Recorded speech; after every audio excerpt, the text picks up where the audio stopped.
Thank you so much for clicking. You are highly welcome to my channel. Good morning, good afternoon, good evening. It's afternoon right now in Nigeria. Yeah, it's afternoon in Jos. So good afternoon. Thank you so much for stopping by to spend time with me. I really appreciate it. And if this is the first time you're clicking on any video on YouTube and seeing my face, I really appreciate it. Thank you.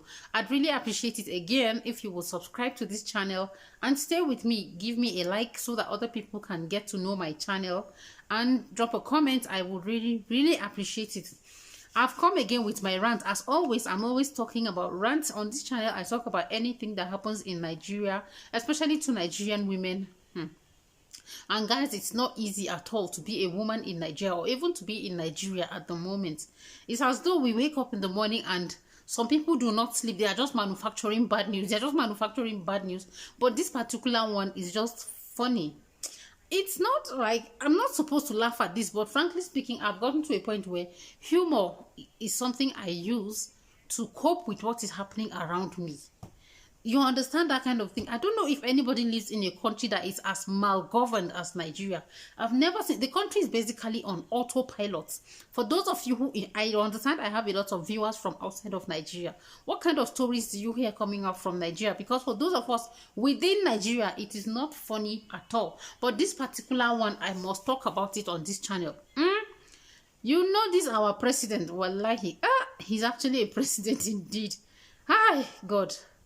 How he got to even be president baffles me. And I'm not lying about this thing. How we even got to be president baffles me. But in any case, he made a tweet yesterday. Look at the tweet here. How can the president of a country make a tweet threatening an entire ethnic group, the Igbos? He's threatening them with civil war. After what we've been through in the 1970s, I was not born then anyway. But after everything that happened in the 1970s, I was expecting that we will spend time trying to mend fences, trying to sew back the fabric of unity that joined us together. And it's been a very difficult task, because Nigeria is a highly polarized country, polarized along ethnic lines, along religious lines, along so many different fractures. And it's not easy at all to run such a country and unite it. President Muhammadu Buhari has shown that he lacks the ability to manage Nigeria's diversity. He just does not know how to handle a country like Nigeria. And frankly speaking, if you ask me, even a WhatsApp group or a Facebook group, he shouldn't have been allowed to be president. And I say this from the deepest senses of patriotism that is in me. We shouldn't have allowed that man to be a president of this country. It was a big mistake. We can do better than that. But that is where we are now. A president is threatening Igbos. He's threatening people from the southeast of Nigeria. He's threatening the people of the southeast of Nigeria with civil war. But we thank God for Jack Dorsey, the man that is the owner of Twitter. The man did not allow it to happen. They took down the tweet immediately, and everybody was grateful, and I was glad that they took it down immediately. For one, you are the president of a country. These are some of the things that should not even be mentioned near you. No, Hassan, how exactly can you be so biased towards a group of people? Of course, there are secessionist tendencies, but secessionist tendencies are not only among the Biafrans. Before, it was only the Southeast that wanted to secede, but he has run the country so terribly that right now, I don't think there's anybody who is willing to be interested to be a citizen of Nigeria. It's not nice at all, and I'm glad that the management of Twitter brought down that tweet. So the reactions from Nigerians has been very funny. From those that are saying it serves him right, from those who are saying that they were doing it out of malice. And there's nothing malicious about what they did. He's the owner of the platform, and they have already said it as per their community standards. You cannot promote hate speech or threaten violence towards any group of people because of their ethnicity, because of their religion, or because of anything at all. And it is disheartening that the president of the largest black nation, or what are the titles that they give us, the country with the largest black people, something like that, could say something like that to his own citizens. These are people that he is the president of them. He is superintending over them. That is number one. Just imagine our own president saying that, and the Twitter guy brought it down. Of course, yes. right? If it was in Nigeria, so Nigerians were laughing about it. So you can imagine how the president of Nigeria has become a laughing stock, such that he is the butt of jokes amongst Nigerians. So people were like, imagine that if Twitter office was in Nigeria, he would have sent DSS. The man is trying to run Nigeria like a military state. He would have sent his DSS there to go and lock down the office, or just basically use force to threaten, the way he has been threatening Nigerians with force. Now, that brings me to something that trended in Nigeria a few weeks ago about the same Twitter taking their office in Africa, or is it West Africa? They just went and landed it in Ghana. So Nigerians were not happy. And I'm like, why exactly are you unhappy?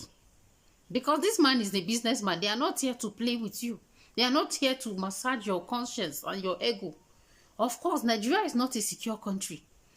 Assuming that now, with them removing this tweet as per their community standards, then his office was in Twitter. Just imagine what would have happened. For sure, DSS would have gone to close down the office, or police, or he would send his thugs to go there and harass the staff there. But Ghana is a more peaceful country.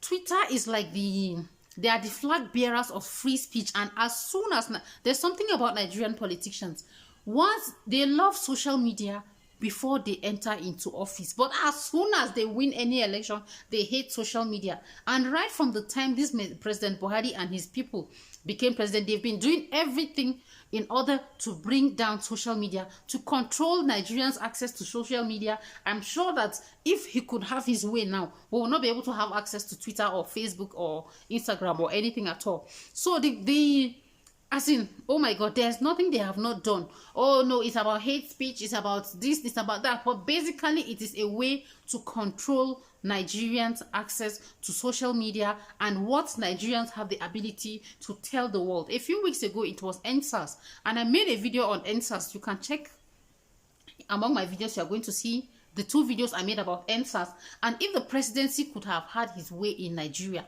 all those videos that trended about NSAS, and NSAS trended #1 in the world when the matter was raining that time.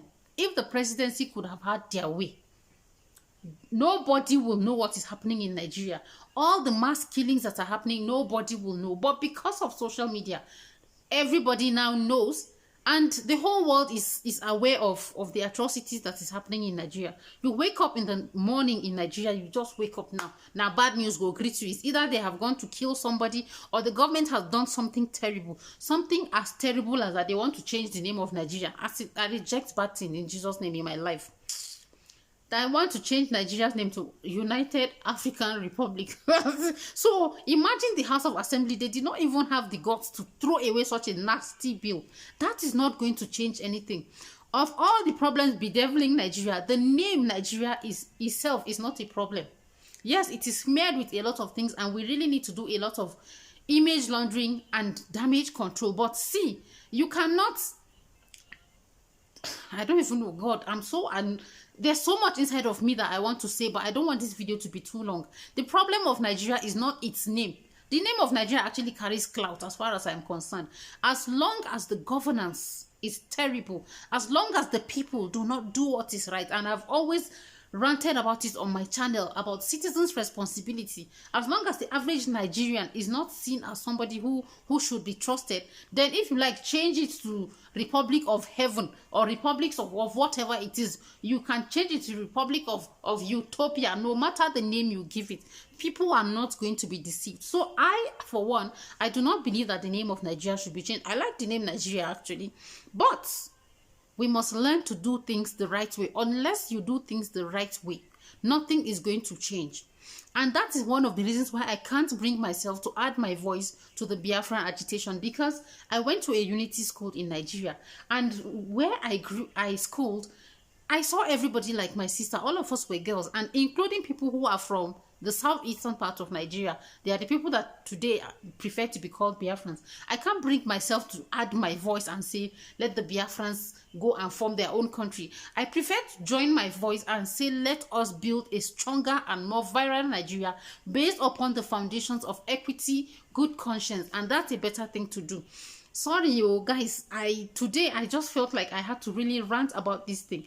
We cannot go on like this as a country. We cannot go on strengthen institutions, strengthen the people that are going to do it. And then you, the president, there's not going to be too much for you. Restructure this country, for crying out loud. There is too much power concentrated at the center.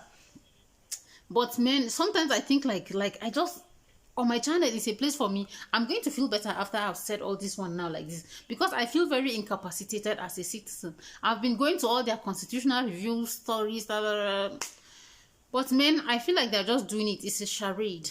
When we really mean to work on this country, we're going to do it. People say before chaos, that before there's going to be order, there's going to be chaos. I hope so.